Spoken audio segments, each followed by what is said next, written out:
Hello student, very good morning. On behalf of Siam Academy, I am welcoming you all. From today onwards, we are going to start our inorganic portion of class 12th.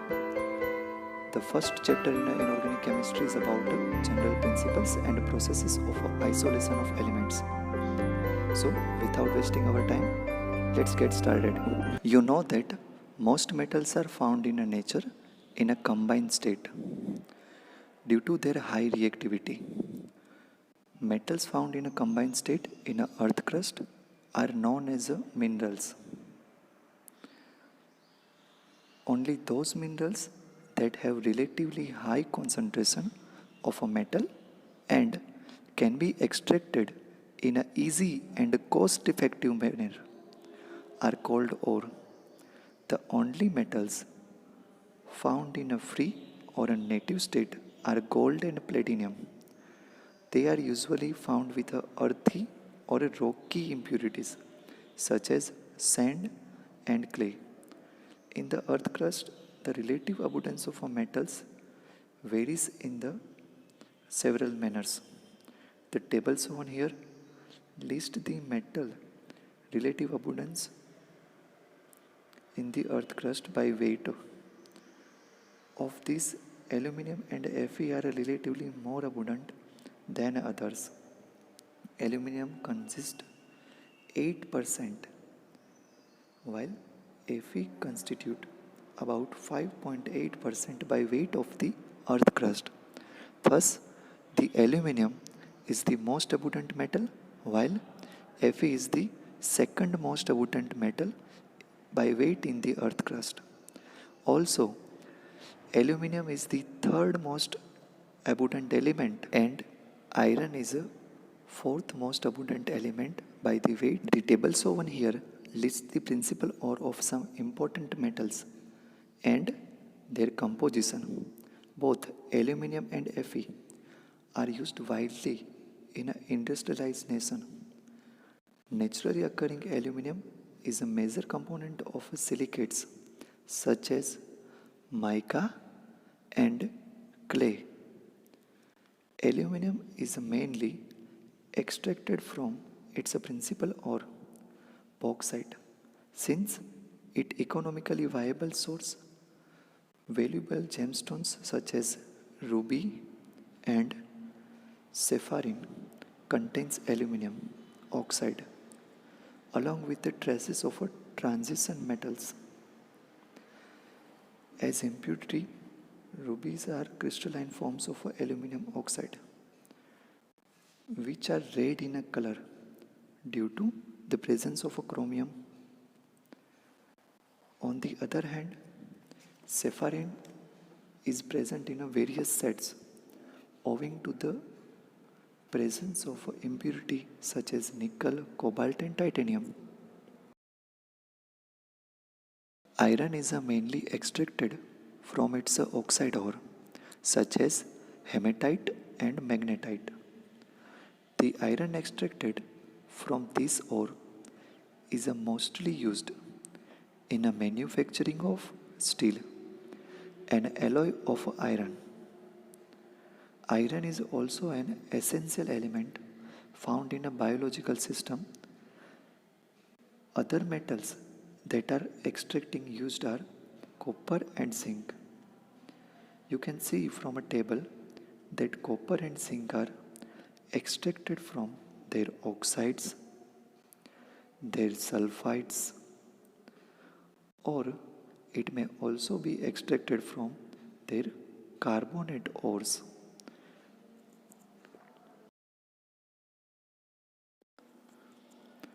You already know most metals are found in nature in a combined state. Metals that are found in a combined state in a earth crust are known as minerals. अब हमें इन सारी mineral में से metal extract करने में use नहीं होगी. जो मिनरल में से मेटल ज़्यादा अमाउंट में मिलेगा, जिसमें से हम इजीली एक्सट्रैक्ट कर पाए या फिर जो हमारे पास कॉस्ट इफेक्टिव होगा, ऐसे मिनरल को हम और कहते हैं. फॉर एग्ज़ाम्पल, हमारे पास जो बॉक्साइट होता है वो प्रिंसिपल और है एल्यूमिनियम का, लास्ट लेक्चर में हमने देखा था।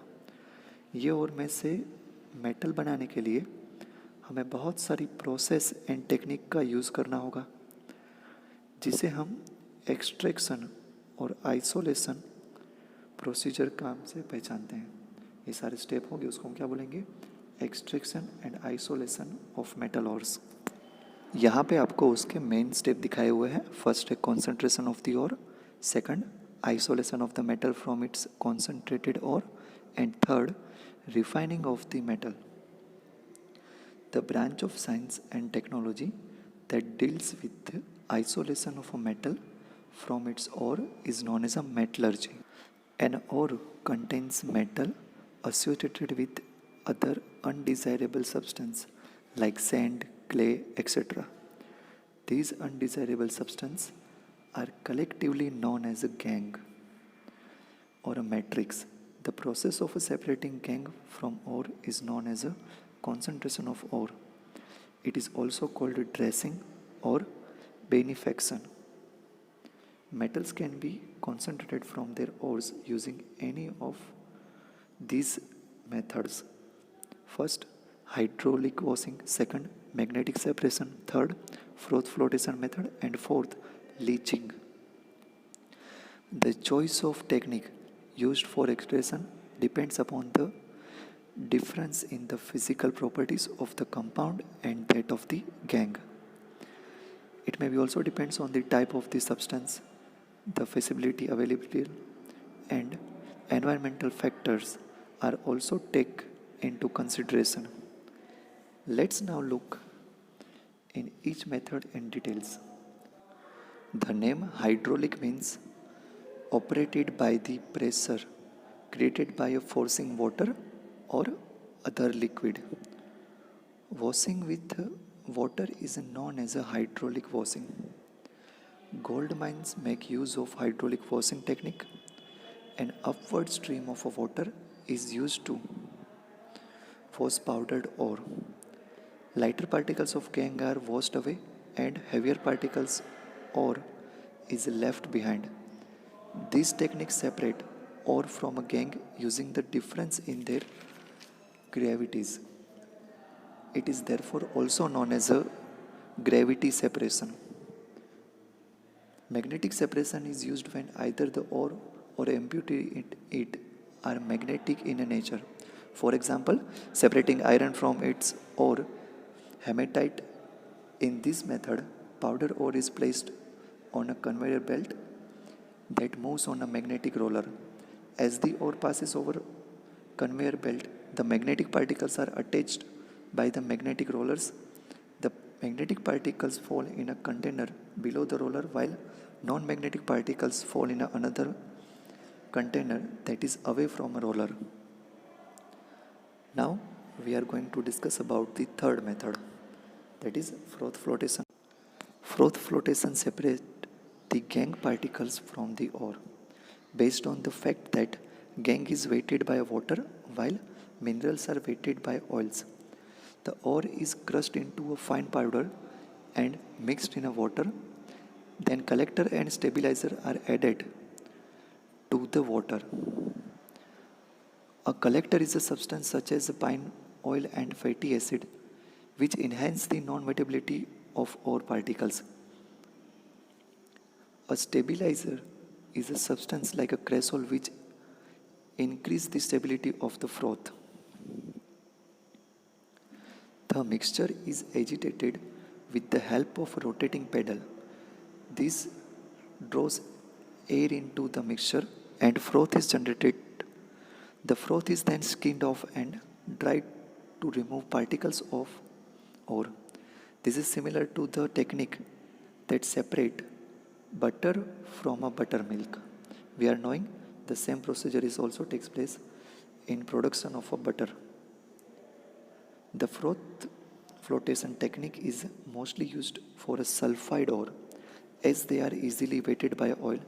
It is also possible to separate two sulfide ore by simply adjusting the proportion of oil and water. A depressant is used to separate two sulfide ore.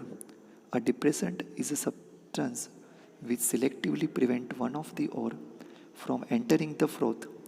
For example, if an ore has both zinc sulfide and lead sulfide, sodium cyanide is added as a depressant, allowing only lead sulfide to enter the froth but not zinc sulfide. So we can separate zinc sulfide and lead sulfide from that.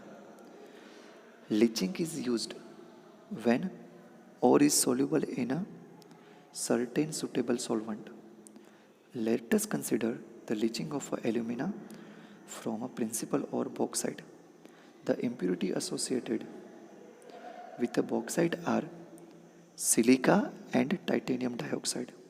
The leaching of alumina involves the solubility of ore in a concentrated sodium hydroxide at a 473 to 523 Kelvin and 35 to 36 bar pressure.